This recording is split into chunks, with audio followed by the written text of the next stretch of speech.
Raja was subdued. I stooped and patted him. Then I took a piece of the rope that constituted a part of my equipment and made a leash for him. Thus we resumed our journey toward Thuria. The youth who had seen us was evidently of the Thurians.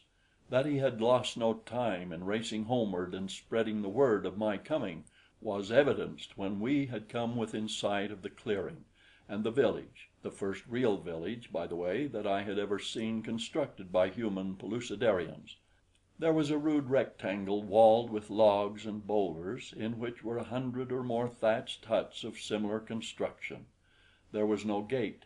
Ladders that could be removed by night led over the palisade. Before the village were assembled a great concourse of warriors. Inside I could see the heads of women and children peering over the top of the wall, and also farther back the long necks of lidi topped by their tiny heads.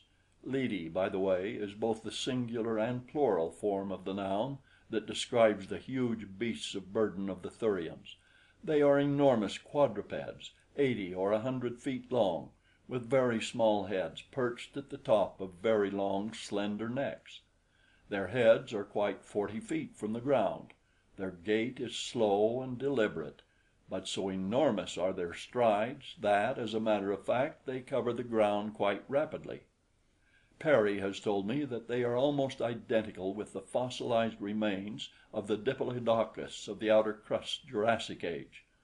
I have to take his word for it, and I guess you will, unless you know more of such matters than I.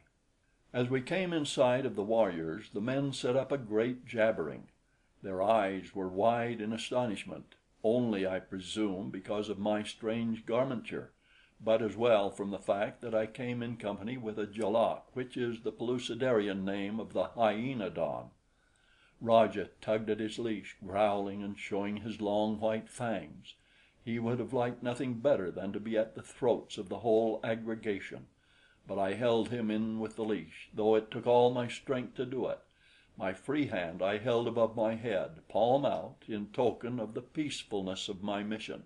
In the foreground I saw the youth who had discovered us, and I could tell from the way he carried himself that he was quite overcome by his own importance.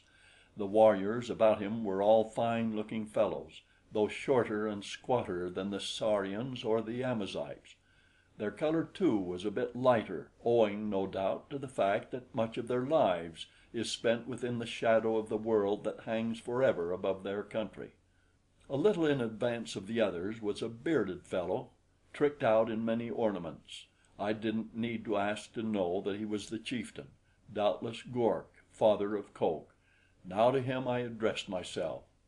"I am David," I said, "Emperor of the Federated Kingdoms of Pellucidar. Doubtless you have heard of me." He nodded his head affirmatively. "I come from Sari," I continued, "where I just met Koke, the son of Gork.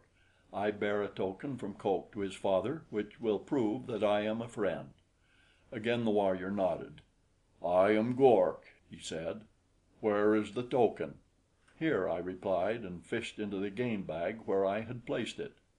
Gork and his people waited in silence. My hand searched the inside of the bag. It was empty.